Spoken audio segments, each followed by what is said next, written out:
беру ұйымы бар. Енген 9 мектептің біреуі мектеп лицей, біреуі мектеп гимназиясы, 7 жалпы білім беру ұйымы бар. Мектепшілік бақылауды дұрыс ұйымдастыру мақсатында бұйрық шығарылып, облыстық жоспар жасалынды. Сол бойынша жұмыстар жүргізілуде. 9 мектепке 2 ментор тағайындалды. Сонымен қоса мектепшілікті жақсарту мақсатында әдістемелік кабинеттен әр мектепке жауапты әдіскерлер бекітілді. Мектепшілік бақылау 6 бағыт бойынша жасалынады. Білім беру ұйымдарының сабаққа кіру графиктері сайтқа салынып жүктелінді. Әдістемелік кабинет тарапынан жоспар негізінде білім беру ұйымдарында кесте бойынша түсіндірме жұмыстары жүргізілді. Апта сайын осы республикалық семинардан соң бізде талқылау жүргізіледі. Не алдық, нені жақсартамыз? Осы сұрақтар бойынша бізде қалалық білім беру ұйымдарымен тәжірибе алмасу жүргізіліп отырады. Білім беру ұйымдарының басшылары мектептің тыныс тіршілігін, оқу тәрбие процесі мен мұғалімнің еңбегін жүйелі зерделеу арқылы мектепшілік бақылауды күшейтуі, педагогтер жұмысының барлық аспектілерін, сабақ жоспарлауы, дидактикалық және техникалық дайындық, оқушылармен және жеке жұмыс, оқушылардың білімін тексеру және бағалау арқылы талдауы қажет екендігі айқын. Жалпы мектепшілік бақылауды жақсарту үшін біз не істеуіміз қажет? Оны қалай жүзеге асырамыз? Осы орайда біз қалалық деңгейде мектепшілік бақылау тиімді ұйымдастыру, мектепті дамыту механизмі тақырыбында қалалық педагогикалық форум өткіздік. Ондағы негізгі мақсатымыз бұл білім беру ұйымдарының командалары, яғни директор орынбасарлары өз тәжірибелерімен жұмыс жүргізді. Ұлытау облысының сапаны басқару департаментінің, Ұлытау облысының білім басқармасының және Ұлытау облысының әдістемелік орталығының басшылары мен мамандарын, әдіскерлерін, қала, аудан мұғалімдерінің қатысуымен үлкен ауқымды семинар өткізілдік. Негізгі мақсатымыз бұл білім сапасын жақсарту, білім беру ұйымының қызметін жетілдіру, оның ішінде білім беру мен тәрбиелеу сапасын жақсарту, педагог қызметкерлерінің кәсібилігін арттыру. Семинар бағдарламасы осы 4 бөлімнен тұрды. Жүйелі жұмыс, жемісті нәтиже, яғни бұл кезде әдістемелік көрме. Әдістемелік көрме кезінде жаңа 9 мектеп қана емес, қаламыздағы 13 мектепте өз тәжірибесімен бөлісті. Бұндағы әдістемелік көрмеден алған біздің қорытындымыз мектептердегі нормативтік құжаттар жинақталды, әдістемелік өнімдер пайда болды және алдағы уақытта іске асатын жобалар туындады. Одан кейін бізде тиімді тәжірибелер жетістікке апарар жол дейміз. Таратуға тұрарлық идеяларын ортаға салды. Әдістемелік өздерінің идеяларын ортаға салып, команда жұмыстары көрсетілді. Мектепшілік бақылау бойынша жағдаяттарды шешу шеберлігімен білім сайысына түскен педагогикалық батыл болды. Ондағы педагогикалық батылға бізде 2 командамен сайысқа түсіп отырды. Ол кезде тек қана мектептің директорлары, завучтар ғана емес, келген қонақтар білім басқармаларынан, сапаны басқару департаментінен келген қонақтарымыз да өз үлестерін қосып, бұл кезде түйдекті ойларымен бөлісіп қорытынды жасап отырды. Жалпы семинар соңында еркін микрофон айларында кері байланыс жасалып, келген қонақтар, мұғалімдер, директорлар, оқу орынбасарлары өздерінің сұрақтарына жауабын алып, бізде ортақ нәтиже болды. Және біздің тағы да бір ерекшелігіміз, біз бірлескен командалық жұмысты жақсартамыз. Яғни бірлескен командалық жұмыс мектепшілік бақылауды сапалы жүргізудің негізі деп атаймыз. Мектепшілік бақылауды дұрыс игерілуде қаламызда самғау жобасы жүзеге асырылады. Самғау жобасының негізгі мақсаты не? Бұл білім беру ұйымдарының басшыларына әдістемелік көмек көрсету, кәсіби тәжірибелерін жетілдіруге бағытталған жоба. Бұл жоба бізде 2022 жылдан бері іске асырылып келе жатыр. Кәсіби даму үшін бірлескен жұмыс қажет, мотивация керек, жағымды ахуал, көтеріңкі көңіл күй қажет. Әдістемелік күн барысында осындай креативті ойлар, көрініс, жағдаяттық тапсырмалар орындалды. Соңында белсенділік танытқан ұжымға, яғни педагогтерге номинациялармен марапаттап отырамыз. Бұл бір ғана бір іс-шара емес, бірнеше рет бөлініп өткізілетін жоба. Аттестаттау кезінде болса да жүзеге асырылады самғау жобасы. Зерде әлеуметтік педагогикалық жобасы бар. Бұл қалалық деңгейде ұйымдастырылып жатқан жоба. Оған қазір тоқталатын боламын. Сонымен қоса оқытудың үш өлшемді әдістемелік педагогикалық жобасы бар. Және сонымен қоса бізде шабал оқулар дейміз, ұстаздардың ұстазы, өзіміздің қаламыздың ардақты ұстазы Шабал Бейсенбекқызын дәріптеу мақсатында 2018 жылдан бастап өткізіліп жатқан байқау бар. Бұндағы да мақсат табысты мектеп командалық жұмыс нәтижесі. Яғни бұл кезде де мектепшілік бақылау жұмысын қалай жақсартамыз деген бөлімде білім беру ұйымдары өздерінің жұмыстарымен бөлісіп отырды. Жаңа айтып өткенімдей, біздің осы семинардан алған нәтижеміз виртуалды алаң деген жоба пайда болды. Бұл виртуалды алаң жобасы педагогтердің кәсіби өсуіне ықпал жасайтын жоба. Сонымен қоса оқушы мүмкіндік жетістік деген жоба. Бұл жобаны мақсаты жайлы ортада барлық білім алушылардың жалпы және ерекшеліктерін ескере отырып жетістікке жетуіне жағдай жасау, қолдау, жарқын болашаққа қанаттандыру. Яғни бұл жоба арқылы ерекше білім беруді қажет ететін балаларға жағдай жасау мақсатында іске асырылатын жоба. Сонымен қоса осы әдістемелік комитет тарапынан бізде әдістемелік қоржын болады. Бұл байқауда дәстүрге айналған, жыл сайын осы мектепшілік бақылаудың нәтижесіндегі алған өнімдерімізді жинақтап, өз идеяларымызбен бөлісеміз. Жаңа айтып өткендей, білім алушылардың білімін жақсарту мақсатында зерде әлеуметтік педагогикалық жобасы бар. Бұл функционалдық сауаттылық деңгейлерін анықтау. Бұл 5-9 сыныптар арасындағы оқушыларды қамтиды. Бұл жобаға біз Сәтбаев қаласының 50 жылдығына орай 50 тапсырма дайындалды. Яғни мұғалімдердің функционалдық сауаттылығын арттыру мақсатында. Бұл тапсырмалар бізде БЖБ кезінде де, ТЖБ дейміз, 90-ық жиынтық бағалау кезінде де көп көмегін тигізеді. Дайын материалдарды алмайды, осы спецификацияға бағыттап, осы тапсырмалардан біз пайдаланамыз. Яғни мұғалімдерге көп мүмкіндігі бар. Одан кейін бізде профессор Жауынбай Қараевтың үш өлшемді әдістемелік жүйесі биылғы оқу жылынан бастап жүзеге асырылып келе жатыр. Бұл Ұлытау облысының жол картасына да енгізілген. Осы үш өлшемді әдістемелік жүйесіне қаламыздың 300 мұғалімі қамтылып отыр. Бұл біздің білім сапасын жақсартуда тиімді технология болып отыр. Бұл кездегі барлық білім алушылардың, яғни сыныптағы бағаланады ерекшелігі ашық журналдар арқылы бағаланып отырады. Сонымен қоса Ұлытау облысында біздің үлкен оқушылардың білім жетістігін бағалайтын білім беру процесін жүзеге асырудың нәтижелері мен жай-күйін өзгерістердің, яғни жүйелі бақылау мақсатында 4-ші, 5-ші, 8-ші, 9-ші, 10-ші сынып оқушыларын қамтитын білім алушылардың оқу нәтижесін бағалау, ОНБ дейміз.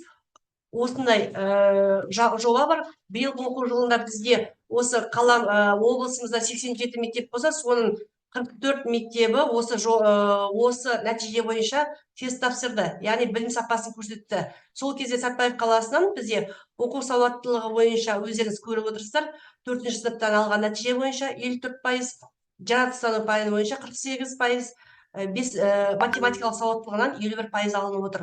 Сол сияқты 5-ші, 8-ші, 9-ші, 10-ші сыныптардан да алынған нәтижелерін сіздерге ұсынып отырмыз.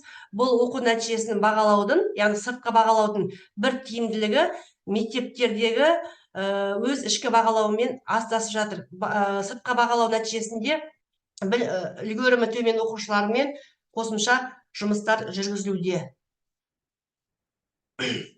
Баршаға қолжетімді сапалы білім ұлттық бағдарламасын іске асыру барысында Сәтбаев қаласының білім бөлімінің әдістемелік комитеті тарапынан осы биылғы оқу жылында 29-31 қаңтар аралығында Абай атындағы 4-ші мектеп лицейінде, қазіргі тыңдайтын, менен кейін сөз алатын Абай атындағы мектеп лицейіндегі оқушылардың білім жетістігін мониторингілеу қорытындысы қаралған болатын. Өйткені бұл мектеп былтырғы оқу жылында бізде модаға түскен. Өздеріңізге мәлім, баршаға қолжетімді сапалы білім беру ұлттық жобасында қаралған. Яғни оқушылардың білім алудағы жетістіктерінің нәтижесі бойынша төмен, орташа және жоғары нәтиже көрсеткен мектептерде түзету түбегейлі шара қолдану қажет. Сол себепті біздің әдістемелік кабинет тарапынан 4-9 сыныптардан тест алынды, және де пән мұғалімдерінен сауалнама алынды. Сонымен қатар әкімшіліктің сабаққа кіруі, мектепшілік бақылау нәтижелері қаралып талқыланған болатындығын. Соның нәтижесін ұсынсақ, мына жерде жалпы 4-ші сынып бойынша модулдан кейінгі биылғы көрсеткіш жаман емес. Оқу сауаттылығынан 80%, жаратылыстану ғылыми сауаттылықтан 59% алды, математикалық сауаттылықтан 42% алды. Бұған қатысқан жалпы 4-ші сыныптардан 206 бала, 9-ші сыныптардан 170 оқушы қатысты. Олардың 75-тен 46,3 балл алып отыр, мектеп бойынша жалпы балы. Енді жалпылама біз қарап келіп мектептерге қосымша бағыт беріп, үнемі түзету жұмысын, әдістемелік көмек беру жүргізу нәтижесінде біз білім беру ұйымының әдістемелік кабинет тарапынан жадынама дайындалдық. Бұл жадынамада, яғни мектепшілік бақылаудың дұрыс сапалы іске асырылуын ескеру бақыланды. Білім алушылардың білім толықтыру бойынша атқарылып жатқан жұмыстары. Бұл кезде білімдегі олқылықтардың орнын толтыру үшін әрбір педагогтың және мектептің жұмыс жоспары әзірленеді. Білім олқылықтарын орнын толтыру жұмысы жүргізілді. Жадынаманы қарап отырсаңыздар, одан кейін 2-9 сыныптарда оқу жылдамдығының нормасы, нәтижесі берілген. Бұл жадынамада біз нормативті, яғни әдістемелік нұсқаухаттан алдық. Ыбырай Алтынсарин академиясы әзірленген. Өйткені балаларымыздың қазір оқу жылдамдығы төмен дейміз. Сол бойынша 2-9 сыныптардағы оқу жылдамдығына байланысты нормативтер дайындалды. Сонымен қоса каллиграфиясы төмен оқушылармен жұмыс жүргізіп жатқан туралы ақпарат беру керек. Бұл кезде білім негізі бастауыштан басталады дейді. Каллиграфиясы төмен оқушылар нашар бізде көп деп табылады, өздеріңізге мәлім.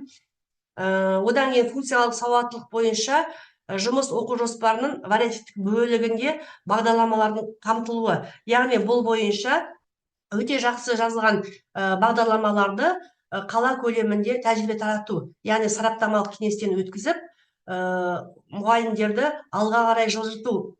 Бұл кезде педагог зерттеушіні педагог шеберге көтеру мақсатында істеліп жатқан жұмыстар. Сонымен қоса күрделі тақырыптар бойынша бейне сабақтар топтамасы әзірленген. Оның барлығы өзіміздің YouTube каналымызда сақталған. Сонымен қоса облыстық қызық сабақ жобасы іске асырылып жатыр.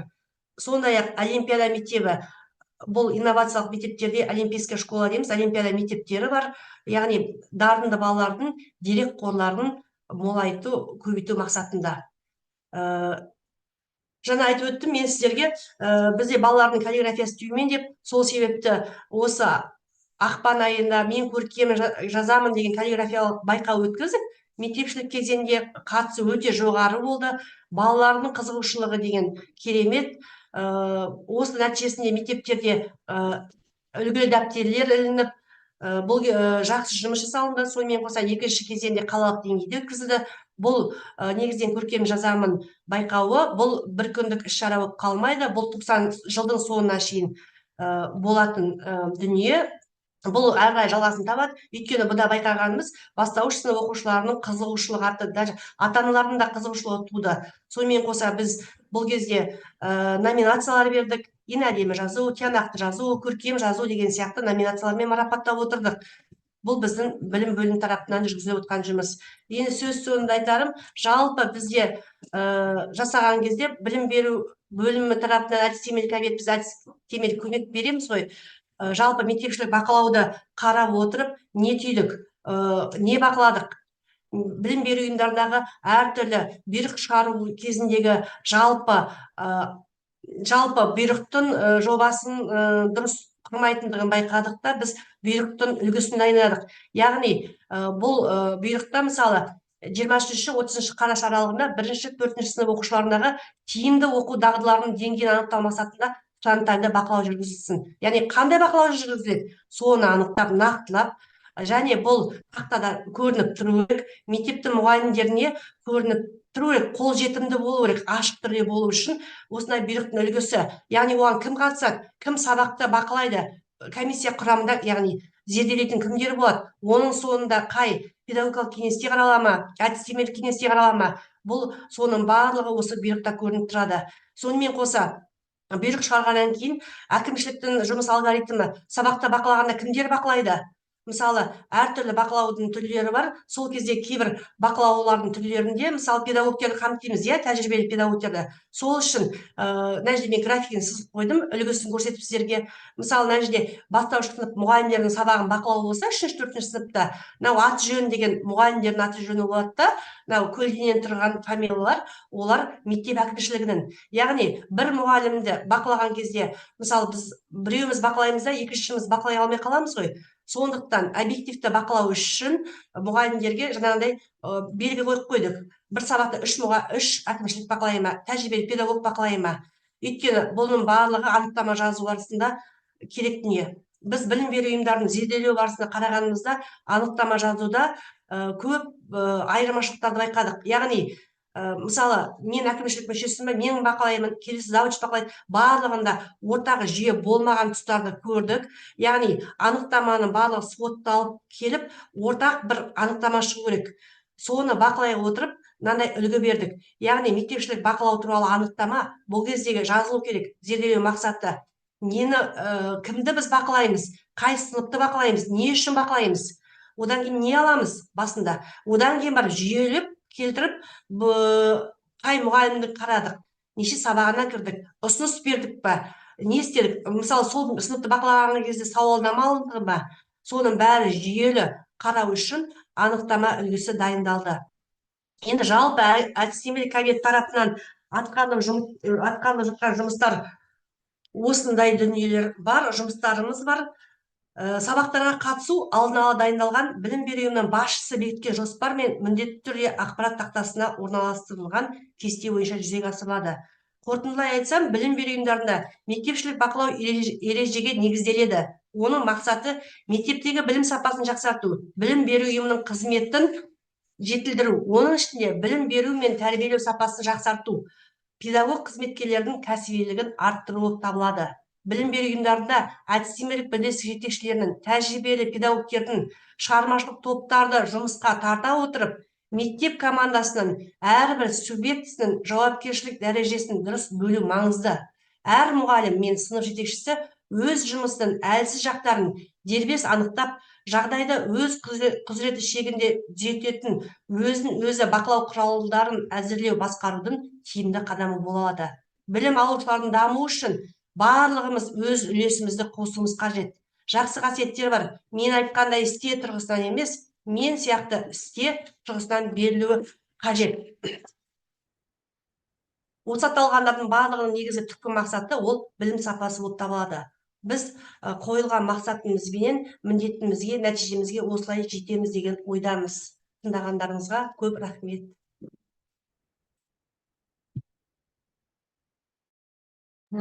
Рахмет, Думан Спатаевна. Өте мазмұнды, жан-жақты, ауқымды баяндама болды. Негізі әріптестер, жұмыс жүріп жатқаны көрініп тұр.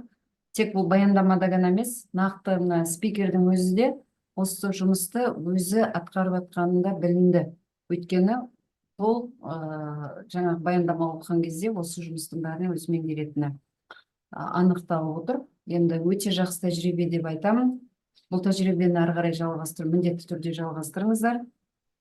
Менде мынандай сұрақ, сіз жаңа алдында баяндамаңыздың алдында виртуалды алаң дедіңіз де, іске асырылып жатыр дедіңіз, және бұл жоба өзінің нәтижесін беріп жатыр дедіңіз.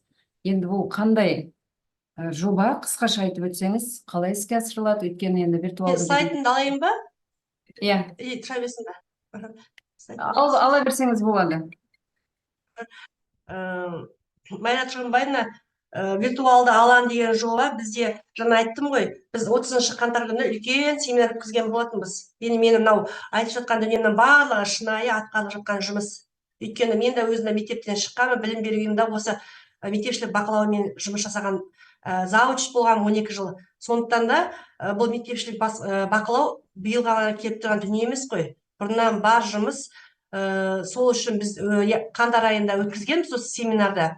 мектептің тәжірибесімен бөлісу мақсатында. Сонда Ыбырай Алтынсарин мектеп-лицейі бізге виртуалды алаң ұсынды.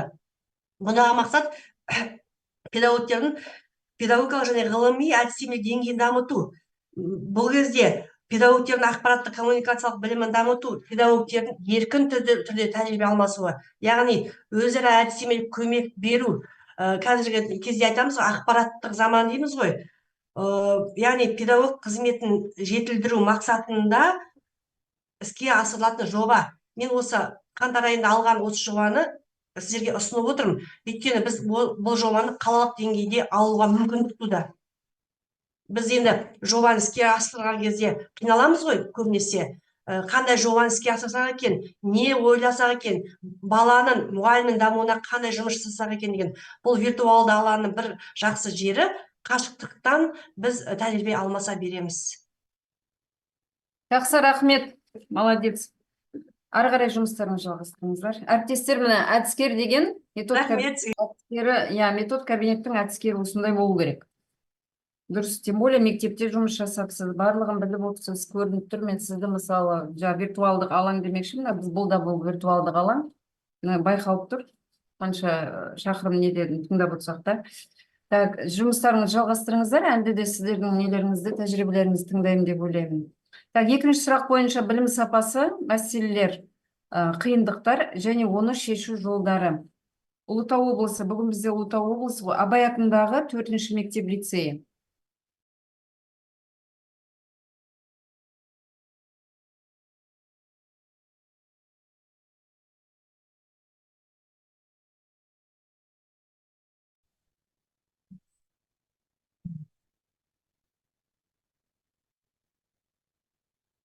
Қайырлы күн, құрметті әріптестер. Экраным көрініп тұр ғой?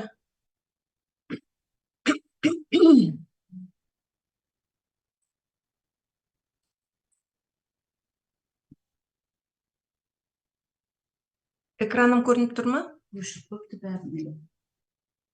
Сіз экранды кішкене дұрыс шығармадыңыз, мына копиясын ба шығарып отырсыз, өзіңіз слайдыңызды шығарыңыз. Как видео запись сияқты болып тұр.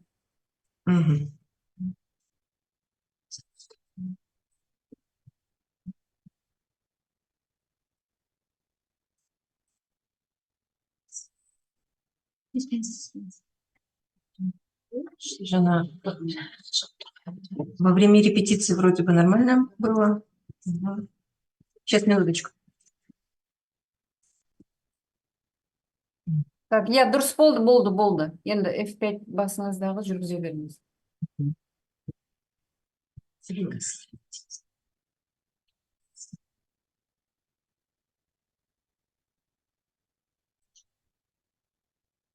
Все, да? Уважаемые коллеги, тема моего выступления – качество знаний, проблемы и пути решения. Для четкого представления проблем и разработки плана по устранению был составлен свод-анализ, в котором указаны сильные и слабые стороны по качеству образования, а также риски и возможности нашего учебного заведения. Сильные стороны, которые мы задействуем в решении проблем, это постоянный педагогический коллектив, внедрение инновационных технологий. А вот слабые стороны, которые необходимо проработать, это снижение показателей качества знаний учащихся в 7, 8, 9 классов, недостаточный уровень проектно-исследовательской деятельности педагогов и зависимость обучающихся от социальных сетей. Для проработки недостатков был рассмотрен подробный анализ деятельности школы. Таким образом, у нас в школе действует на сегодняшний день 77 классов, из них 19 лицейский, 58 общеобразовательных классов. При составлении мониторинга прошлого года выяснилось, что качество знаний обучающихся начальной школы и 5-6 классов соответствует норме, что составляет от 60 до 78%. Но качество знаний в 7, 8, 9 классов сильно понижается, и учащиеся в основном этих классов имеют по 1 тройке. То есть здесь мы видим 91 ученик, это резервный ученик, который именно с 7, 8, 9 классы. Обеспокоенность вызвали показатели ЕНТ. Рост баллов составляет, если в позапрошлом году, в 2021-2022, 66,5%, то в прошлом году он составил 74,9%. процентов. Несмотря на повышение качества знаний, количество учащихся, получивших знак Алтенберга, с каждым годом понижается. В 2022 году, если было у нас 5 учеников, в 2023 году 3 ученика, в этом году у нас претендент только 1 ученица. Хочется отметить, что ученики, не получившие Алтенберга, имели по 1/4, сейчас имеют по 1/4, это именно в промежутке Фәалиеттің кіргені 7-8 кешіріңіз, классов. слайдыңыз жүрмей жатыр. Осы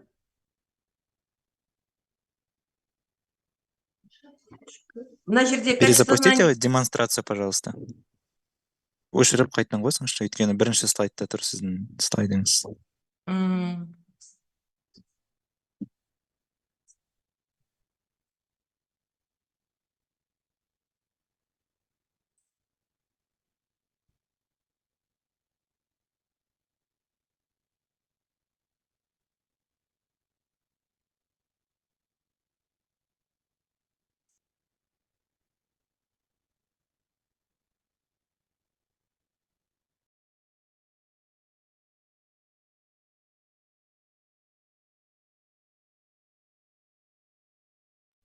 Жақсы көрініп тұр. Рахмет.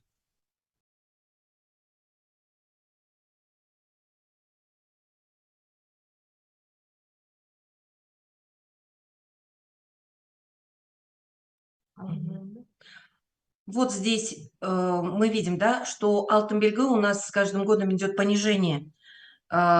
И анализ показал, что именно ученики, которые не получили Алтенберга, сейчас они получают аттестат, красный аттестат, и проблема в том, что именно в 7-8 классах они имели, эти ребята, по 1/4. Анализируя результаты тестирования по предметам, предметники пришли к выводу, что школьникам недостаточно усвоен учебный материал именно в 7, 8, 9 классах. Результаты исследования ПИЗа 2022 года также показали, что качество знаний общественно-гуманитарного направления выше, чем естественно-математический цикл. Здесь на слайде видно, что наша школа по области имеет самый высокий результат по читательской грамотности, но по математической и научно-естественной грамотности показатели чуть ниже. Проанализировав данную ситуацию, выделены причины снижения качества знаний. Во-первых, недостаточное использование новых подходов. Не все учителя владеют приемами стимулирования познавательного интереса. Недостаточное использование современных технологий в области ИКТ. Слабая система учета пробелов в знаниях обучающихся. Однообразие форм текущего контроля. Отсутствие системы в подготовке домашнего задания. И недостаточная работа педагогов над знаниями по функциональной грамотности. Для повышения качества знаний и устранения мешающих факторов педагогический коллектив наш решил углубить работу по следующим направлениям. Организация образовательного процесса.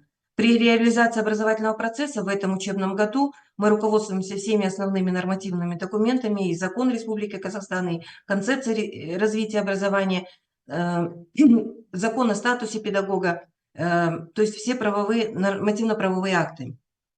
В целях повышения качества процесса обучения и изучения существующих проблем, как у обучающихся, так и у педагогов, усилен план внутришкольного контроля. В этом году введены посещения, наблюдений и анализ уроков именно в 7, 8, 9 классах. Посещение уроков осуществляется по графику, заранее утвержденному руководителем, в целях оказания педагога методической помощи. Для его профессионального роста и развития проводятся незапланированные посещения уроков. Результаты наблюдений, исследования и анализа уроков являются основой для улучшения процесса обучения, профессионального роста и развития учителей, а также повышения качества знаний обучающихся. Психологами школы запланированы и проводятся тренинги, мероприятия, направленные на психолого-педагогическую поддержку и сопровождение учащихся, испытывающих трудности в обучении. Среди учеников 7, 8, 9 классов с целью повышения мотивации к учебе задействован проект «Прорыв в страсть к обучению». Серпулис оқуға құштарлық деген жоба. Усовершенствована работа с родителями. Действует такой проект, как Ашық алан, открытая площадка, и Суппорт собак. Данные мероприятия сближают школу с родителями.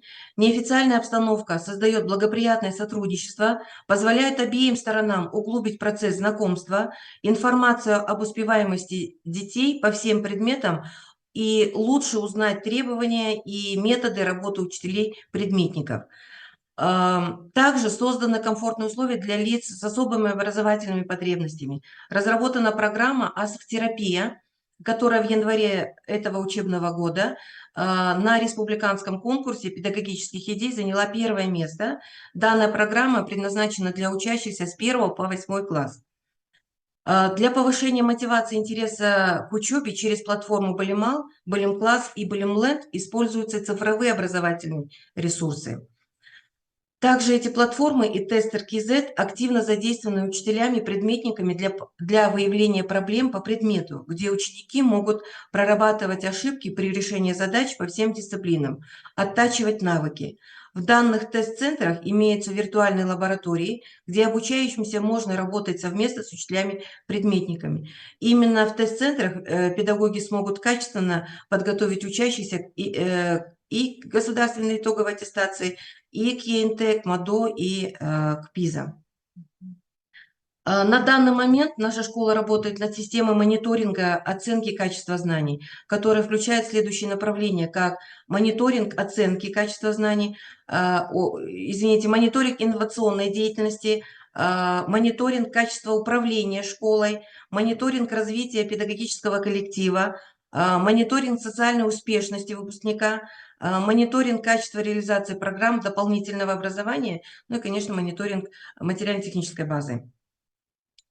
Особое внимание уделяется в школе по повышению педагогического мастерства. Это проведение индивидуальных консультаций методистами, руководителями, наставниками, самообразование, работа в творческих микрогруппах, тематические семинары, методические посиделки, творческие мастерские, смотры, конкурсы, фестивали методических идей, круглые столы. Все это помогает учителям быть мобильными, толерантными, творческими, уметь работать в команде, развивать в себе лидерские качества. И с этой целью в деятельность школы включены школьные, городские, областные проекты. У нас в школе работают 15 учителей, из них 1 педагог-мастер, 28 исследователей, 27 экспертов, 24 педагога-модератора. И благодаря высокому потенциалу учителей в школе также действуют проекты, которые могут помочь решить основную проблему по повышению качества знаний. Например, областной проект «Педагог-волонтер». Здесь учителя-волонтеры оказывают помощь слабоуспевающим учащимся. Проект «Промугалим» – это клуб молодых специалистов. Репетитор Окуше – это отличники учебы, помогают одноклассникам и ученикам из младших классов. Также функционирует педагогический проект «Методический кейс», направленный на совершенствование профессиональных компетенций педагогов, на удовлетворение потребностей в непрерывном профессиональном развитии. Этот проект состоит из 2 модулей. Первый модуль – это теоретическая площадка, а второй модуль – это теория в действии. В модуле «Теоретическая площадка» здесь обсуждаются педагогические инновации, методики обучения, идеи, направленные на совершенствование образовательного процесса. А модуль «Теория в действии» – это практика, где педагоги проводят показательные уроки, мастер-классы, показывают практическое применение полученных знаний. Результатом работы проекта является выпуск сборников методических рекомендаций, разработки уроков и внеклассных мероприятий, методическая продукция, которая проходит практическую проверку и обобщается и используется в практике. Также успешно работает проект по работе с молодыми специалистами. Я приглашаю на урок, где педагог-наставник и молодой специалист являются одной командой. Содружество в работе помогают делиться опытом как наставника, так и молодого специалиста. В школе запущена карта профессионального развития, которая помогает педагогу эффективно разработать план саморазвития, учитывая потребности современного образования. также видеть в своей работе минусы и стараться работать на перспективу. С 2016 года в школе функционирует профессиональное сообщество, сообщество по внедрению проекта Lesson Study. Мы являемся ведущей школой. Это помогает нам обмену и трансляции педагогического опыта. Еще одной сильной стороной в нашей школе является наличие 28 сертифицированных учителей. Из них первого уровня 8, второго уровня 9, третьего уровня 10 и руководитель-менеджер первого уровня. В школе 7 фокус-групп, и каждая из них в учебном году работает по повышению качества знаний именно в 7, 8 и 9 классах. В процессе исследования были выявлены эффективные приемы и стратегии обучения. Важность проведения исследований в действии в том, что учителя наблюдают свой опыт по-новому и глубже изучают учебный материал. Например, в 6 классах, это в 7 Б, 8, 8 ЕЖ, в 9 у нас в классе есть, там, где низкий процент качества знаний по предметам естественно-математического цикла, учителя работают над применением активных методов обучения для повышения показателей. И на уроках физики, химии, биологии, информатики используются такие стратегии, как семантическая карта, зигзаг, фишбоун, диаграмма Вена, инсерт, кубизм, остановка. Одна из фокус-групп у нас, где работают учителя математики, они работают над проблемой развития речевой и мыслительной деятельности учащихся с помощью таких несложных тестов, такие приемы, как феномен, лингвистическая сказка, составление кластеров, цветные поля. В январе текущего года отделом образования, то, о чем сегодня говорила Думан Спатаевна уже выше, был проведен срез по общеобразовательным предметам, результаты которого показывают, что качество знаний в исследуемых классах незначительно, но повысилось. В этом учебном году коллектив школы работает еще над проектом «Технология трехмерной», то есть над технология трехмерной методической системы обучения Караева. Обученные учителя внедряют в данную технологию в 7, 8, 9 классах с целью повышения мотивации учащихся к учебе. Для разнопланового анализа были изучены результаты анкетирования учеников. Например, были отмечены плюсы, которые помогают увидеть перспективу решения наших проблем. Ребята отмечают так: интересные задания, можно было получить хорошую оценку, возможность исправить ошибку, быстрое мышление, темп урока нравится, возможность проверить свои знания по уровням. Если не хватает времени, то можно завершить дома. Возможность проявить себя на уроке, проверить себя во время взаимопроверки, возможность показать свои знания во время решения креативных в ходе решения творческих заданий. Но есть и у ребят, они отметили минусы, это высокий темп урока и очень много заданий за один урок. Эффективность технологии Караева можно считать развивающей, поскольку каждому ученику предоставляется возможность совершенствоваться по собственной траектории развития. Это поведенческие изменения учеников. При взаимопроверке учащиеся проявляют внимательность друг к другу, развивается критическое мышление, учащиеся обучаются признавать свои ошибки без стеснения, проявляют стремление к самостоятельному обучению, выявляются способности и вклад каждого члена коллектива, влияет на мотивацию и качество знаний. На сегодня учителя школы считают, что применение технологии Караева сопровождается успешными результатами и положительными изменениями в поведении, в мотивации и успеваемости учащихся, что подтверждает эффективность данной методики обучения.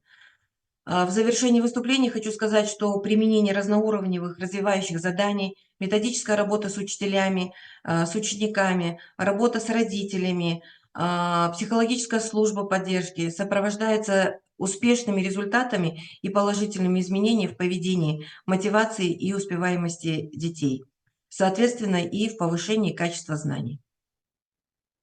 Спасибо за внимание. Рахмет, Галия Танибергеновна, очень хороший доклад, нам понравился. Коллеги, у кого-то есть вопросы?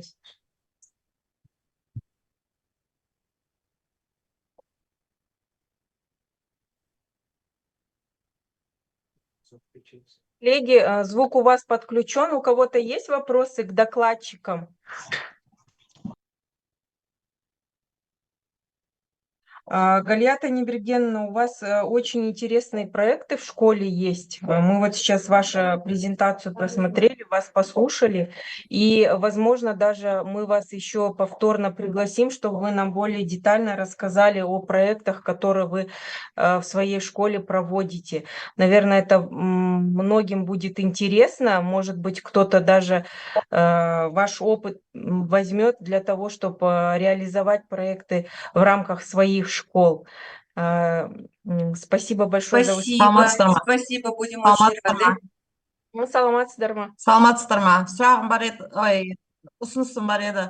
Жаңағы Ұлытау облысынан Сатпаев мектебінің несінен спикерінен өте тамаша таныстырылым болды. Осы таныстырылым тәжірибе алмасуда бізге несі салына ма? Слайдтары, себебі бізде де группа, жаңағы жұмыс істейтін группалар бар, осыны танысып, бірге талқылап, кейбір проектілерінің жобаларының өзімізге енгізсек, бұл жерде тәжірибе алмасу мақсатында жүргізіліп жатқан үлкен іс-шара ғой. Сондықтан сайттар бола ма, алып таныссақ бола ма деген ұсынысым бар да. Иә, слайдтарымызды жібереміз. Жақсы. Рахмет, тамаша. Спикерларға көп рахмет. Рахмет, әріптестер. Сұрақтар бар ма? Тағы да. Жоқ, сұрақтар жоқ, спикерларға көп рахмет. Жоқ, сұрақтар жоқ. Екі спикерге де рахмет. Өте керемет. Өте мазмұнды болды, үлкен рахмет. Екі спикердің жұмысы өте мазмұнды болды. Керемет, тамаша. Жұмыс атқарылып отқан көрініп отыр. Көп алатын нәрсе. Бүгін мен көп мәлімет алып отырмын өзім үшін. Жаңадан бастап атқан зам директор ретінде маған үлкен көмек болып тұр, әдістемелік. Галията Нибергеновна, мы тогда с вами дополнительно свяжемся. Нас заинтересовали некоторые ваши проекты. Мы бы хотели, чтобы вы более детально уже отдельно по каким-то проектам нам рассказали, раскрыли. А ваши слайды мы направим в чат. У нас есть чат 200 менторов и ответственные менторы. Мы просим всех потом дальше распространить по всем школам. Эти слайды менторов просим. Все, спасибо, что сегодня подключились. До следующей недели, коллеги. Спасибо, до свидания. Рахмет, сау болыңыздар. Рахмет.